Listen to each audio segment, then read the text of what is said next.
पहली प्रतिक्रिया। हाँ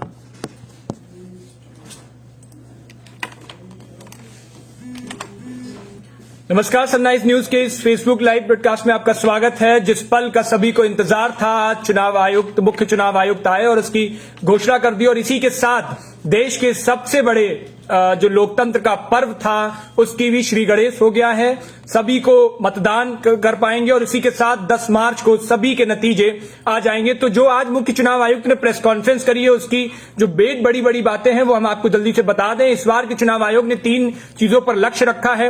ये 3 लक्ष्य हैं। सबसे पहला कोविड सेफ इलेक्शंस होंगे इस बार, दूसरा बहुत आसान इलेक्शंस होंगे और तीसरा मतदाताओं की ज्यादा से ज्यादा संख्या इस बार रखी जाएगी। तो जो बहुत बड़ी बातें कही हैं वो हम पहले बता दें, क्योंकि इस बार के जो चुनाव होंगे वो बहुत चुनौतीपूर्ण होंगे, ऐसा मुख्य चुनाव आयुक्त ने कहा है। कोरोना संक्रमित लोग भी वोट डालेंगे इस बार, उनके घर पे लोग जाएंगे और वहां पर पोस्टल बैलेट की सुविधा होगी, वहां से वो वोट डाल सकेंगे।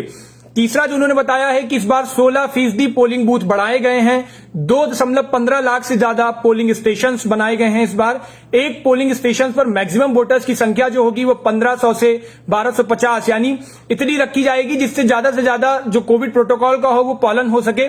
इस बार चुनावी खर्च की सीमा भी बढ़ा दी गई है बड़े राज्यों में, जिसमें कि उत्तर प्रदेश, पंजाब और उत्तराखंड, इनमें 40 लाख रुपए की सीमा उम्मीदवार खर्च कर सकते हैं और उसी के साथ जो मणिपुर और गोवा में जो छोटे राज्य हैं इनमें 28 लाख रुपए की सीमा होगी। उसी के साथ सभी कार्यक्रमों की वीडियोग्राफी कराएगा। दलों को अपने अपने उम्मीदवारों की आपराधिक रिकॉर्ड की घोषणा भी करनी होगी। सभी उम्मीदवारों का डेटा होगा और उनको अपना पिछला जितना भी आपराधिक इतिहास है वो सब बताना होगा।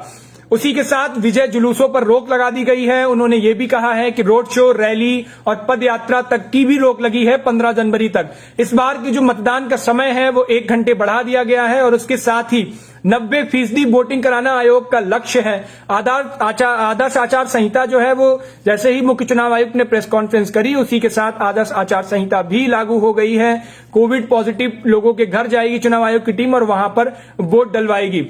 80 प्लस से ज्यादा जो बुजुर्ग होंगे उनको कोविड प्रोटोकॉल का पूरा पालन करते हुए और उनके घरों पर जाकर के पोस्टल बैलेट की सुविधा के साथ उनके मतदान का प्रक्रिया में शामिल हो पाएंगे। 5 राज्यों के 18.34 करोड़ मतदाता इस बार शामिल होंगे, मतदान करेंगे।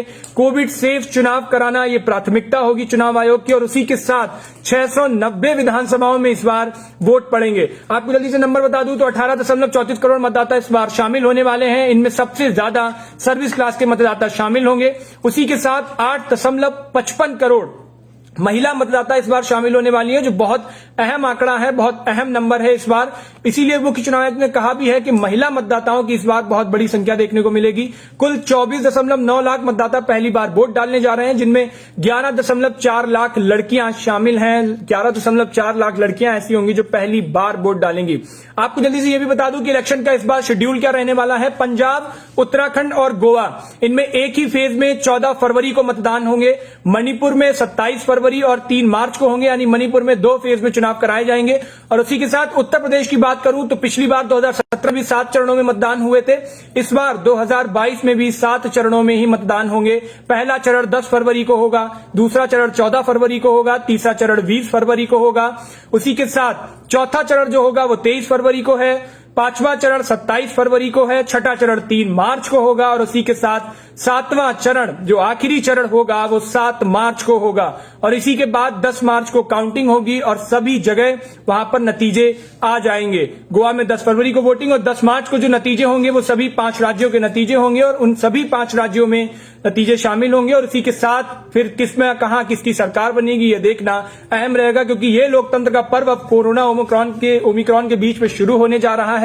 और उसके साथ ही अभी फिलहाल में 5 राज्यों में से 3 राज्यों में बीजेपी की सरकार है। पंजाब में कांग्रेस को एक तगड़ी चुनौती देखते हुए मिल रही है। 1200 मतदाताओं पर एक पोलिंग बूथ बनने जा रहा है। तो इस बार का बहुत अहम इलेक्शंस होने वाले हैं और इस पूरे इलेक्शन पर हमारी नजर है, हमारी पूरी कवरेज है। ग्राउंड जीरो से भी हम आपको दे रहे हैं और उसके साथ ही जो भी बड़ी खबरें हैं वो हमारे आप पेज पर और फेसबुक पेज पर और उसी के साथ यूट्यूब पेज पर भी देख सकते हैं। तो हमें फॉलो करिए वहां पर। उसी के साथ इलेक्शन की एक छोटी से छोटी अपडेट हम आपके लिए तुरंत लेते रहेंगे। इस पर कोई भी अपडेट होगी तो आप तक तुरंत आएंगे। तब तक के लिए देखते रहिए सनराइज न्यूज। शुक्रिया।